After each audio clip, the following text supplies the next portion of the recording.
Hello and welcome to Rajya Sabha Television. You're watching The Big Picture with me, Frank Rausen Pereira. Women workforce in the country fell to 18% in 2019 from 37% in 2006. Non-government organization Azad Foundation said on the International Women's Day on Sunday.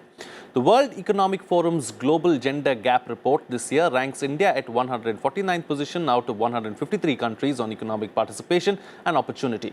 According to the foundation, the Global Gender Gap Report estimates that raising women's participation in the labour force can increase India's GDP significantly.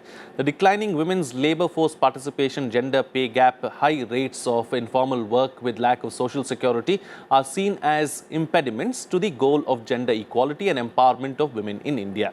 Over the last few years, more women have taken up science, technology, engineering and mathematics courses and are aspiring to enter the workforce, and several steps have also been taken by the government to ensure that women are empowered across the country. However, dropout rates among women is also high, particularly around marriage, maternity and motherhood as far as employment is concerned. There are options like working from home, creches and so on, yet a lot more needs to be done. On this edition of The Big Picture, we will analyze the importance of women in the workforce. Joining me on the program today are V. Rajalakshmi, sociologist, Janki Devi Memorial College, Delhi University; Riya Mazumdar Singhal, CEO, Ecoware Solutions Private Limited; and Aditi Tandon, special correspondent of the Tribune. Thank you to all my guests for joining me on this edition of The Big Picture. Aditi, let me start the program with you. Let's first try and analyze the situation of women in the workforce. If you look at the number of women, it's 50-50. I mean, men and women, the ratio in the country is 50-50. But as far as participating in the workforce is concerned, the figures are skewed. Why is that so? There are multiple factors for this, Frank. You know, we could, if we were about 10 years previously discussing this topic, we would perhaps attribute all the reduction in participation of women in workforce to cultural issues. But I think going forward, as the societies become modern and as more and more women take to education, one reason is that a lot of women are spending much more time in schools, in the institutions of higher education, plus at the research level.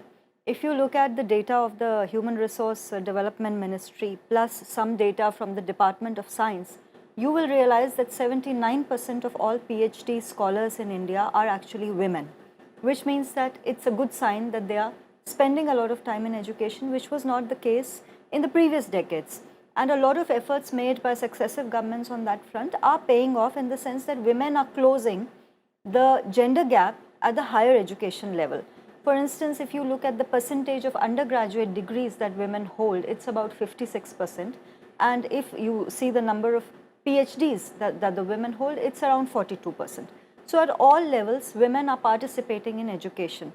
That could be one clear factor, because you see, if you look at the labor force participation data, the latest data by the National Sample Survey also, they will tell you that the majority of reduction of women in workforce is actually accounted for by the rural women. Majority of it is on account, the pull down in India's figures is on account of rural women, and that's a clear reason. The reason in the rural sector is that the agriculture sector itself is shrinking, and the women who are getting out of agriculture do not have any job opportunities because you don't have a very robust manufacturing sector yet. We are only now starting to invest in the manufacturing and infrastructure front, which means that the jobs will take a while to come. Coming to the urban sector, where also the participation of women is not as much as it should be, my personal assessment, Frank, would be that a lot of women have issues with the way our cities are planned. For instance, if a girl is living in Gurgaon and working in Delhi, it is extremely difficult for her to manage a smooth commuting option. See, if you study global research, it will tell you that quality transportation and safety issues, plus childcare, these three facilities, if you provide to women, they are able to realize their full potential. And let us not forget that in the Indian setting, the safety in metro areas, in tier 1, tier 2 cities is a big issue, Frank. Last year, we were debating the gruesome rape of this Telangana girl. You know, she was a veterinarian at a government hospital, returning home from a day's work, and what happened to her? Earlier, if you look at the Delhi rape case, again 2012 case, The same thing, a psychotherapist, I think, or I think a physiology student. She also was returning home or enjoying her, weekly off or a Sunday. It was a Sunday. And she had this horrible accident and a horrible crime she met with on the way. So the safety issues are the primary drivers of the way women respond to working options in the urban spaces. Right. If we have smart cities, if we have safer commuting options, and if we have workforce and work setting plans which enable women to also raise families, you need childcare services. Sure. How many companies have creches? Do we have any such audit? Making laws is not enough. For instance, our government has made a lot of laws to improve women's employability. The landmark law was increasing the maternity benefit structure. So we'll come to that in just a bit as to what steps have been taken in the recent past as far as empowering women and also ensuring that their participation in the workforce increases. But let me take another point forward with you, Veeraja Lakshmi. Let's talk, of course, safety, no doubt, is one of the biggest, is very important. But let's also talk about this other issue of stereotyping women in a particular way. And also, we are a patriarchal society. So the mindset also needs to change at some level. Absolutely, it is very essential. Now, adding to what she said, there are other factors also. Like for example, many good, like if the man is doing very well, in the sense that today the purchasing power or rather earning capacity is also increased. So in many urban families, when the man is able to afford to take care of the family, a lot of times women feel that it is essential for her to stay at home to give quality time to the children. Why? Mainly because youth is attracted to many things. There are a lot of crimes against young children, both inside and outside home. So the parents feel that at least one parent should be staying at home, and being a patriarchal society, usually the burden comes to the women. The other very important thing is, as you just mentioned, about the maternity laws which have been introduced, or rather the period which has been extended. Because of that, many companies do not want to give young women a job, because they feel that if she is out of job for 6 to 7 months, how to compensate for that kind of a thing, because you can't employ a person and give full payment. That problem is also there. Security, of course, is very important, both in public spaces. To the very fact that we have shifted the terminology from housewife to homemaker has also created a difference within a woman to see that it is now her responsibility to take care of the household. So these are some of the reasons why we do see that women do not participate in the workforce.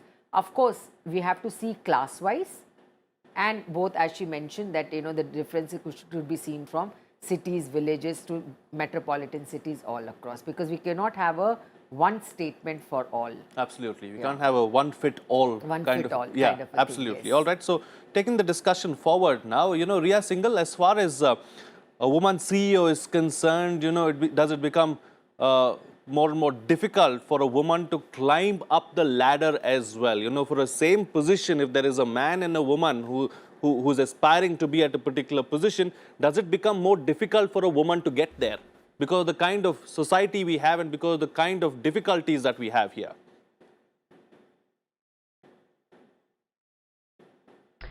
So Frank, I honestly hate playing the gender card, but you're right, it does. It is very hard. I think women do have to work twice as hard. They have a lot more things to juggle, and it's not just work, even outside of work. So it just makes striving for that position, managing that position, even once you get there, a lot more challenging. Unfortunately, it is still an all-boys club out there, and women, we should encourage more women at senior leadership level, because that then helps change the culture of the company. And you see that, then you can hopefully then see more and more women come up the strides as well. All right, taking the discussion forward now, Aditi, what measures have been taken in the recent past to try and address this particular problem, and what has the success rate been? You see, the biggest and, in my opinion, the landmark reform that was brought into the labor sector with the Women and Child Development Ministry was the extension of the maternity benefit from 12 weeks to 26 weeks of paid maternity. Now, that was primarily conceived with the objective that Ms. Rajalakshmi was mentioning, to enable women to have families, because otherwise, you know, that whole challenge of not being able to raise a family just because you're a woman and are not able to get an enabling environment was pulling a lot of women down. So now this extended period was conceived to help women. But Frank, I have covered and reported the gender sector, and we have come across disturbing developments, disturbing evidence, which does show that a lot of companies are now preparing and deciding not to actually hire women. If that is also the truth, and the truth on the side of the women also is that there have been reports of many women actually, quickly planning families, because there's now this benefit that enables them to raise children, which means long absence from work. So it started to cut both ways. I think the maternity benefit scheme needs to be properly reviewed as to whether it's meeting the objectives, and if it is not, what are the amendments that might be required.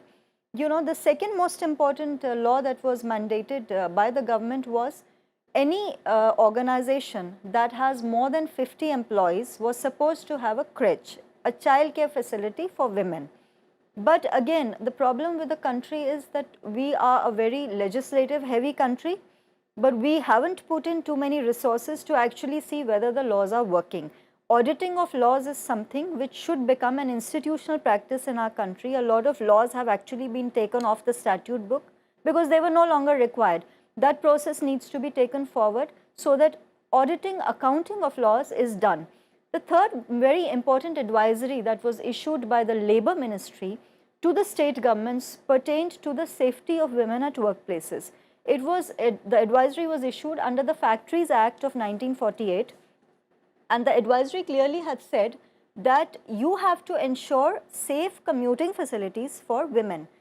And after the Delhi gang rape case, you know, the J.S. Verma committee was also set up, and then the criminal law amendments happened. Even at that time, there was a huge public debate across the corporate world on how to make commuting for women safer. So to be fair to the corporates and the government at the time, a lot of active effort was made, and guidelines were issued to ensure pick-up and drop facilities for women working late, because the idea was to actually have a very strong infrastructure for women, which creates basically an enabling environment for them.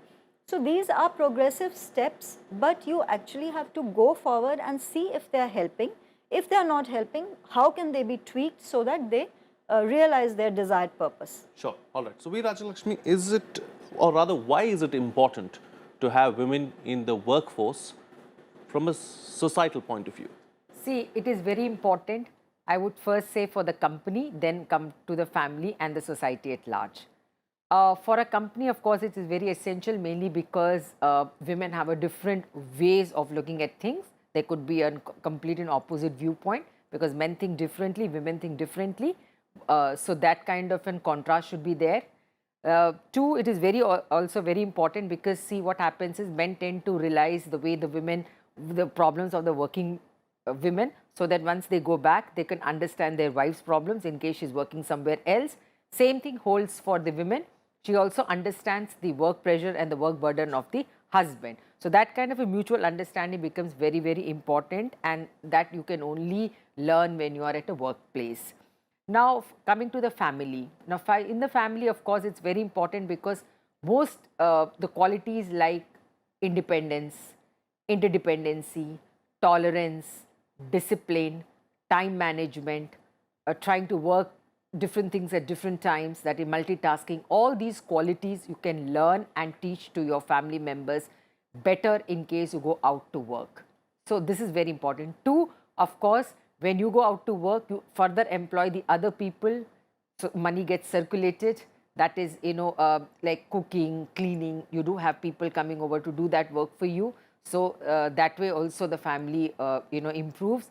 Two, of course, the financial independence for you, and raising the standard of living for the family as a whole.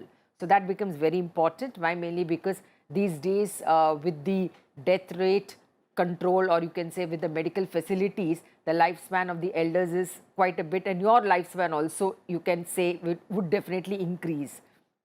So because of that, you need to plan your future, for that single earning member is not enough. So therefore, that is also very important. For that also, it's very important that you should work. And so that could be one. Now, of course, 50% of the population for any society not working, not good. So it is very essential for the society as a whole that women should participate and work. Okay, so taking that particular aspect forward, Ria Singhal, as far as the economy is concerned, there are several concerns about the economy in India and how it is in a spot of bother. But, there are several studies that have shown that if the women actively partake in the workforce, it can have a great impact on the economy as well. And even in India, people suggest that they could contribute significantly to the GDP.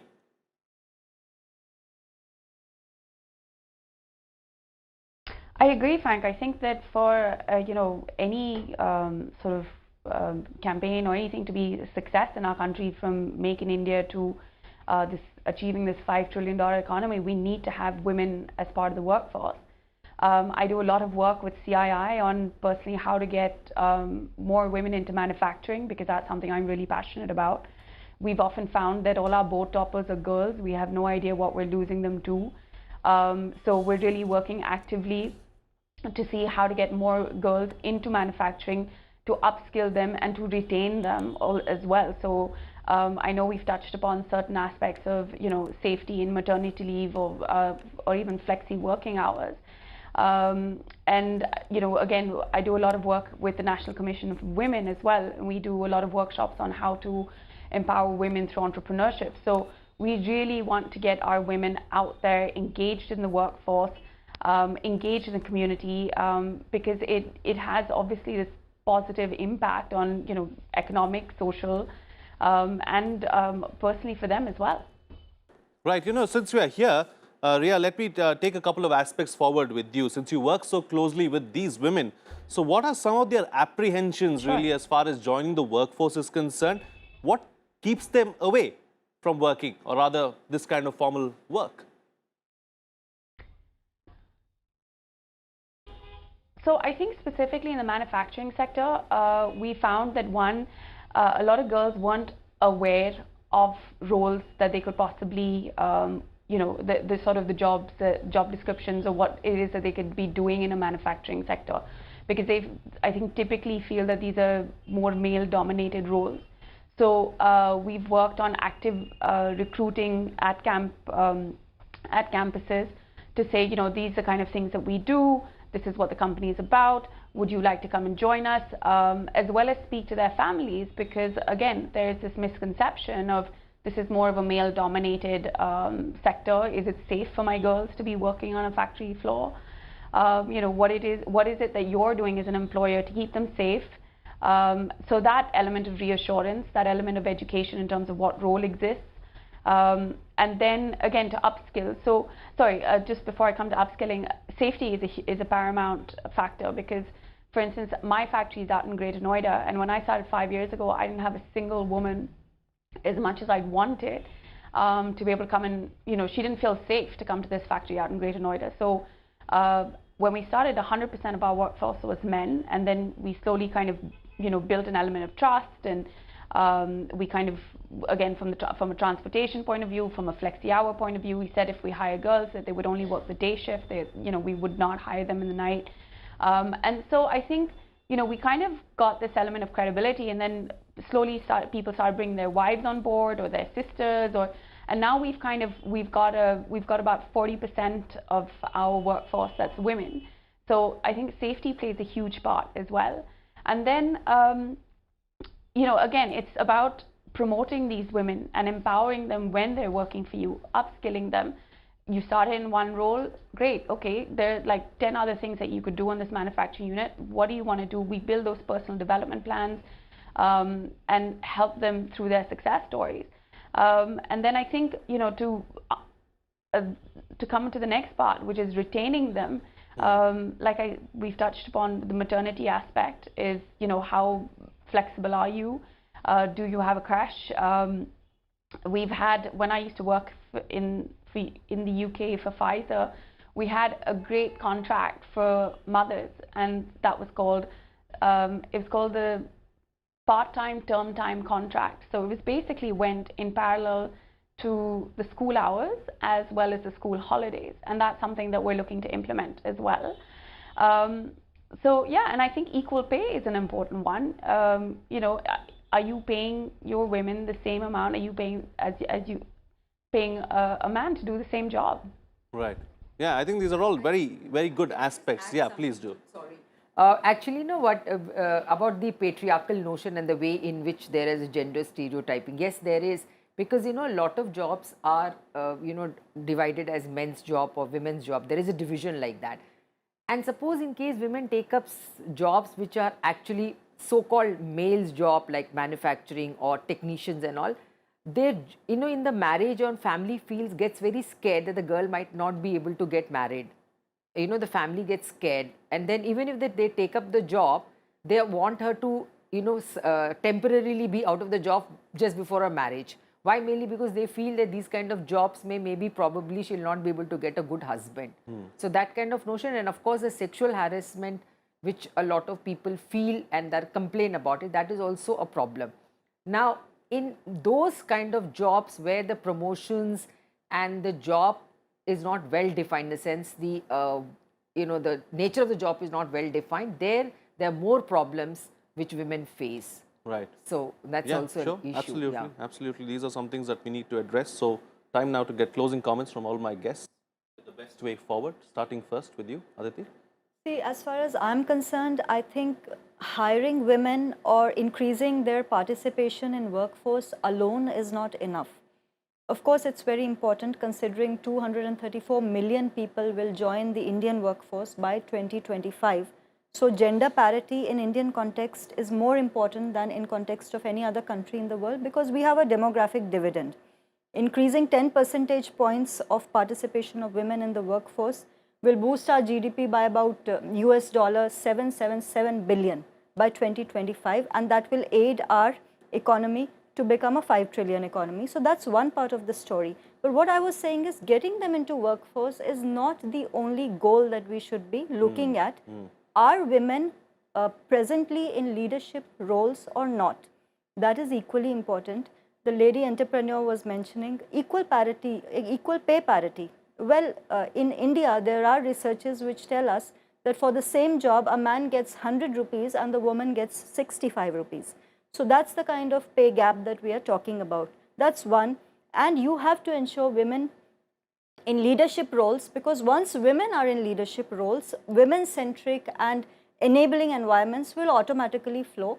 But the sad truth today is, Frank, that recent research by market researchers has shown that about, if you take 160 top or the largest companies in India, only 6% of these companies, I mean, board chairs are only 6% women. Yeah, so which is a very sad fact. It's very sad and very skewed as well, Yeah. and that's something that we need to correct So going leadership forward. roles for women. Absolutely. Viraj Lakshmi. I feel that whenever the government, the state or anybody makes any kind of a program, policies, or comes up with a new law or amendments in laws, it's very essential that there should be a proper research behind it. Because normally what happens is one announces something and then the repercussions are sometimes negative than the positive. So these Right. kind of things can be avoided.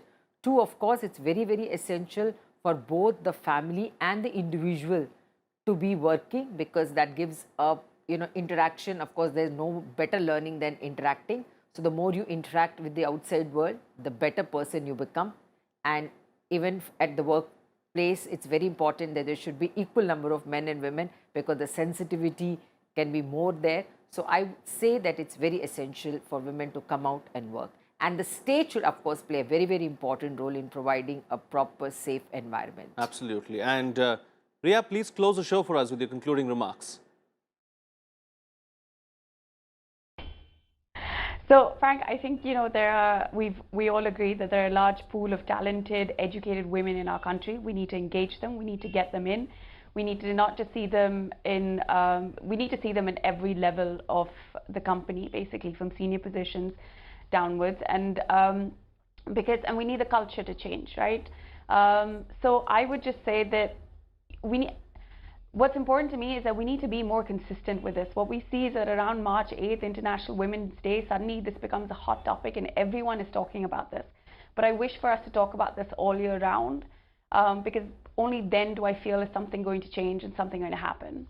Absolutely. I think with that spirit, we'll call it a wrap on this edition of The Big Picture. Thank you, ladies, for joining me on the program and sharing your views and putting things into perspective. For us, that's it from me. As I leave, I'd like to wish you all a very happy Holi. See you again next time.